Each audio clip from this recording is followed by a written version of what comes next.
right, so War 8 bands, we have CGR, Herc, and Apocalypse. All right, so Null Boss, we've got Wiccan, Fury, and Mole Man.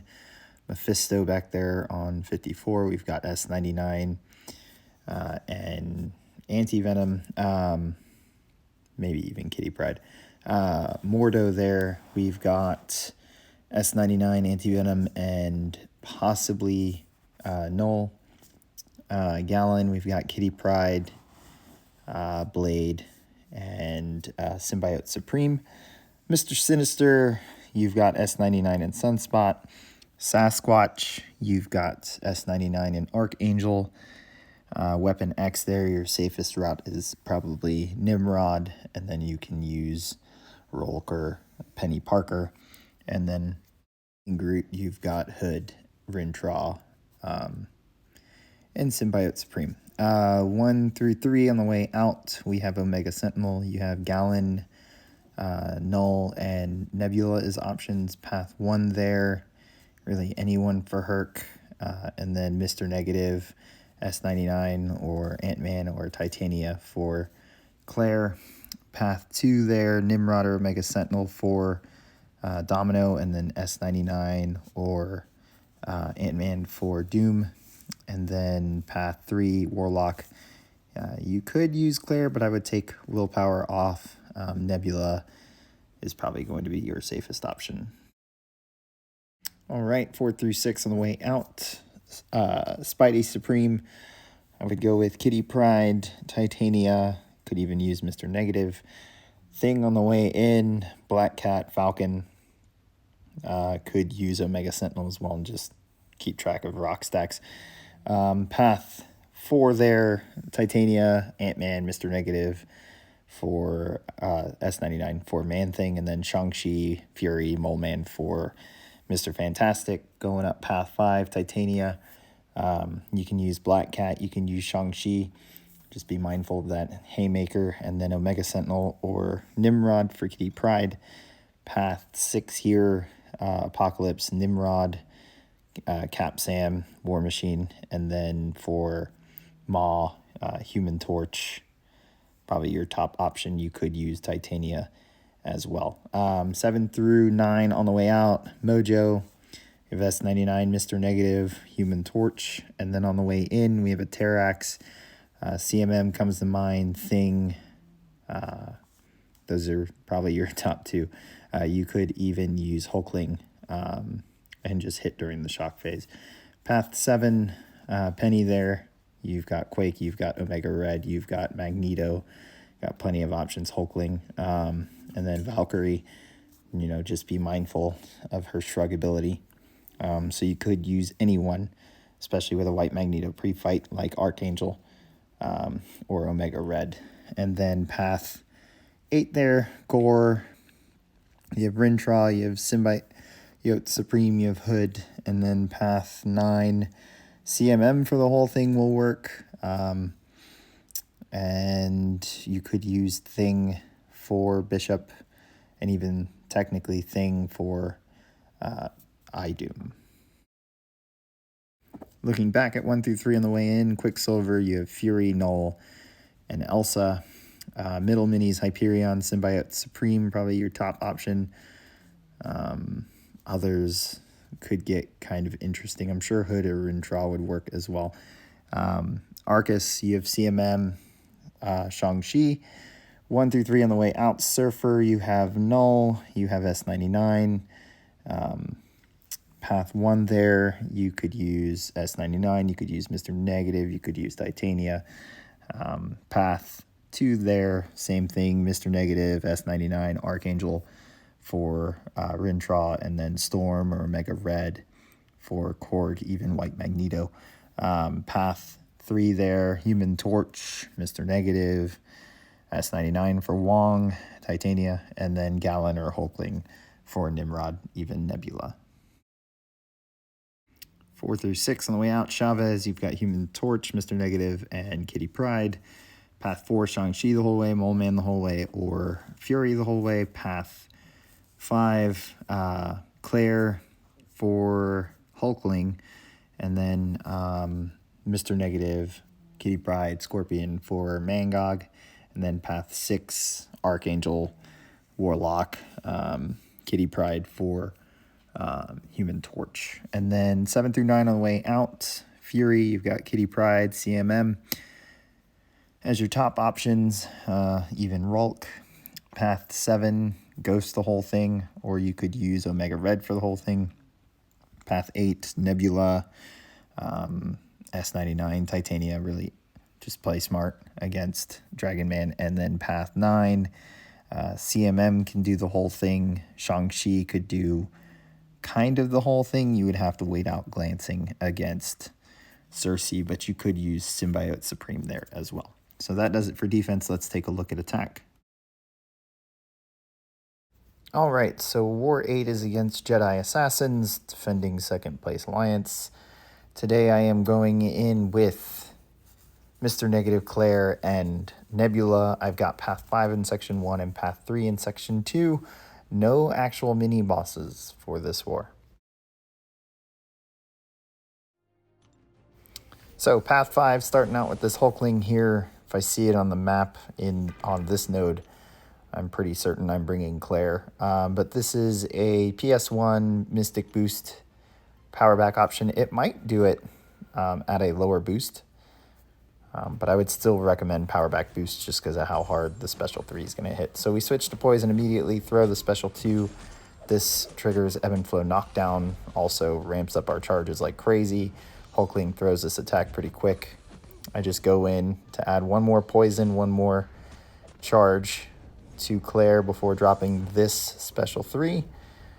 And then it's waiting out this debuff immunity / baiting out special attacks before throwing this next special 2. His buffs aren't going to expire anytime soon, so I can wait it out and make sure this special 2 gets placed, ramping up her charges again, re-triggering ebb and flow knockdown, and then we're just waiting for a special attack. So it's a rinse and repeat of this.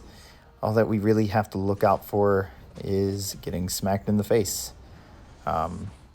So as soon as we're ready to throw the next special 2, that's really our only point of letting Hulkling hit us.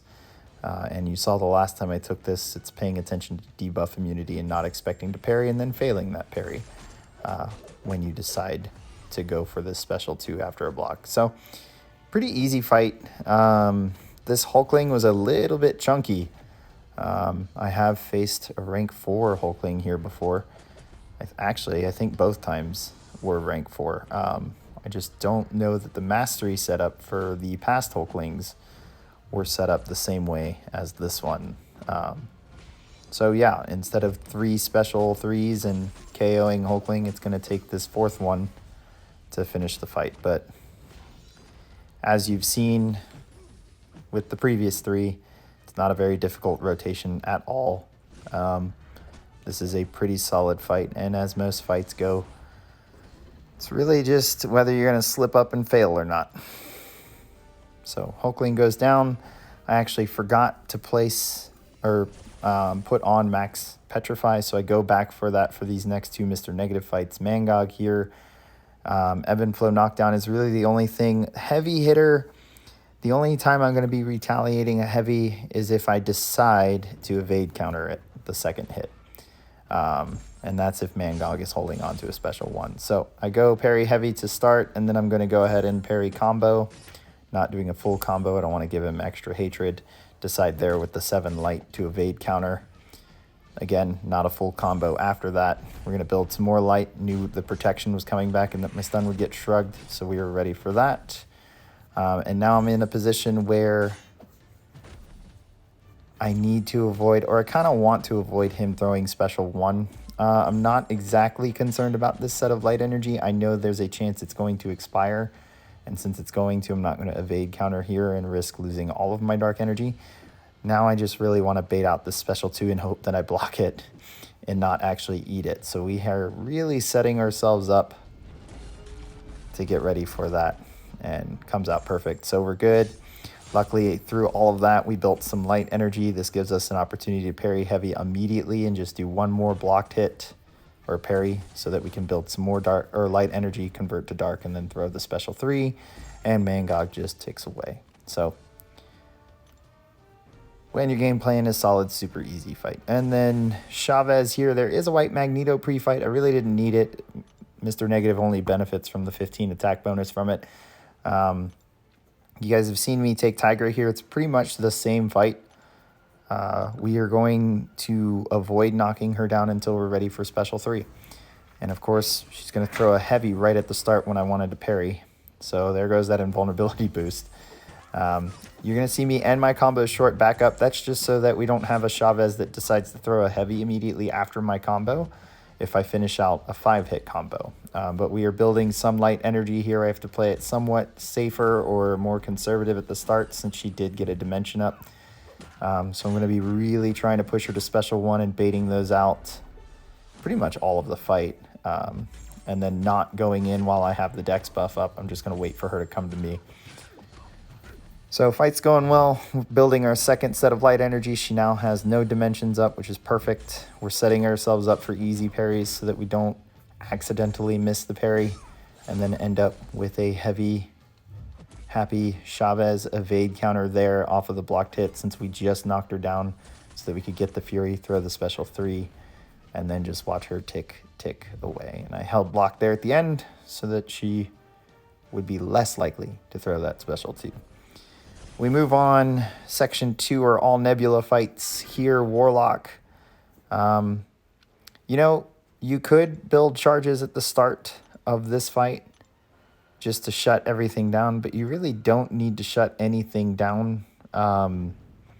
There's nothing about this node or Warlock that's problematic for Nebula, except if you're infected and you get hit hard enough for a regen to trigger.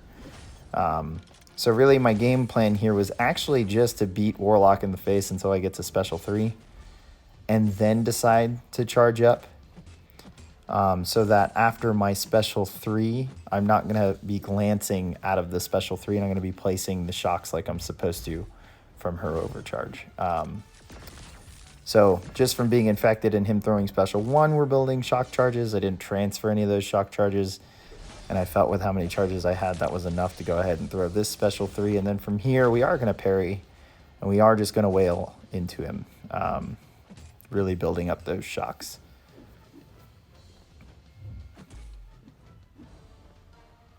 So this is somewhat a slow fight.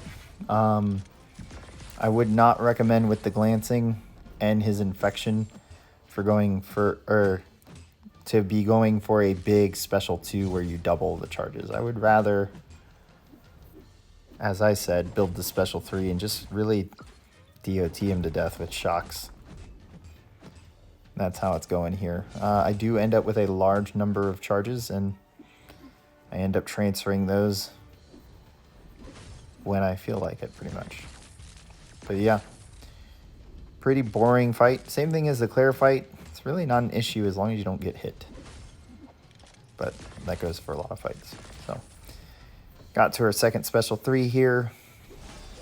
Forgot to speed up these animations. And this next round should do it. So we transfer those shocks, we combo, and he just kind of ticks away. So pretty easy fight. I think they were trying to bait a Corvus there maybe. And then Omega Sentinel here, last fight, going in with Nebula. This one I am with the PS1, going to set myself up for a big special 2. And it's going to make this fight pretty quick.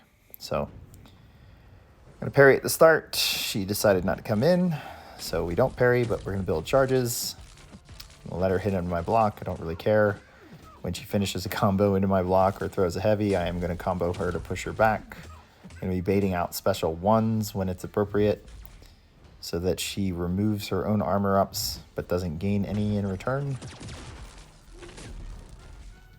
And now we're in a good spot where she has no armor ups. I'm pretty close to 20. I decide to hit into her block to create some space so I can charge up a little bit more. I believe at about 17 here, I decide let's go ahead and parry into special 2. And that finishes the fight, and that finishes my war. So pretty simple, pretty short war for me. Our battle group actually did not do very well compared to theirs, 4-7. So pretty bad showing. And then we ended up losing this war 6-12. It was kind of expected. I'm surprised to see 6 from JA, but it's the defending second place alliance in Alliance War. So it is what it is. But hope you guys enjoyed the war. Hit subscribe, give it a like, and I will catch you guys at the next war.